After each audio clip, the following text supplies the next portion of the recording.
Nagsandi na po tayo. Ito po ang Pioneer 42645 PW. And ito po ang Decalb 8131S. Magandang tubo ng mais para sa masaganang ani. Nandito po ang inyong Tita Martha para gabayan po kayo sa inyong pagmamaisan. Ngayon, nagsangga na po tayo ng ating mga mais. Ito po ulit ang ating Pioneer 42645 PW. Ipapakita ko lang po sa inyo ang kaibahan po nila. Yan. Agduhan natin. Kung mapapansin nyo po, ito pong Pioneer, mas malaki po siya kaysa dito sa Decalb. Ito po yung Decalb ba? Ito yung Pioneer. This is Decalb 8131S. Mas malaki po.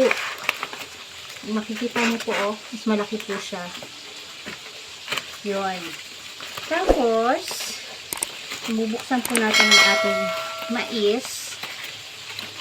Ito lang po yung problema sa... Ay! Hindi kumaan. Ito lang po yung problema sa Pioneer. Yan, oh. May mga spaces na ano. Hindi po siya talagang puno. Yan. May mga spaces po. Madami pong ganito ang kanyang puso. Si puso po kasi ang tawag at dito. Madami pong spaces yung puso niya.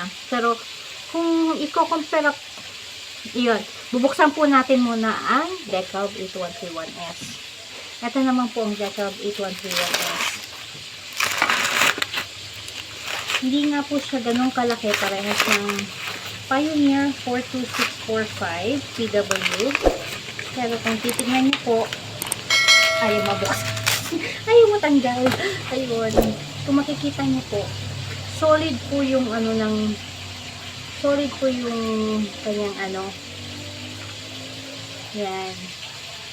Ito po yung Pioneer 42645 PW and this is Decalb 8131S. Same po ang ano niya, 120 days after planting po siya.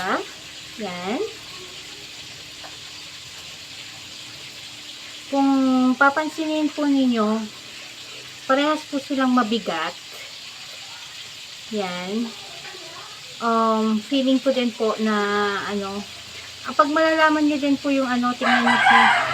Doon sa ilalim niya, kung makikita nyo po, merong black na ano, part. May black po siya.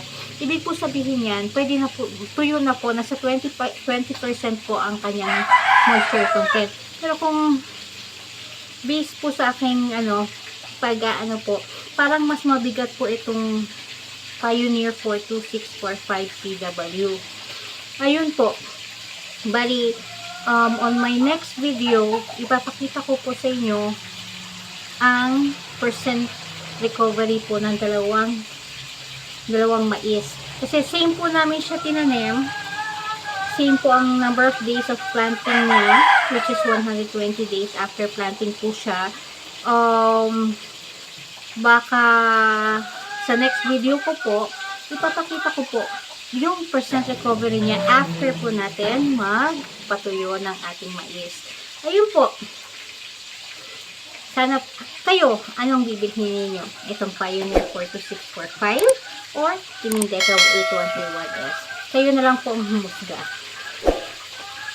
Ito po ulit yung Tita Martha. Isasabing happy maisan everyone. Love you all. God bless us all. And take care.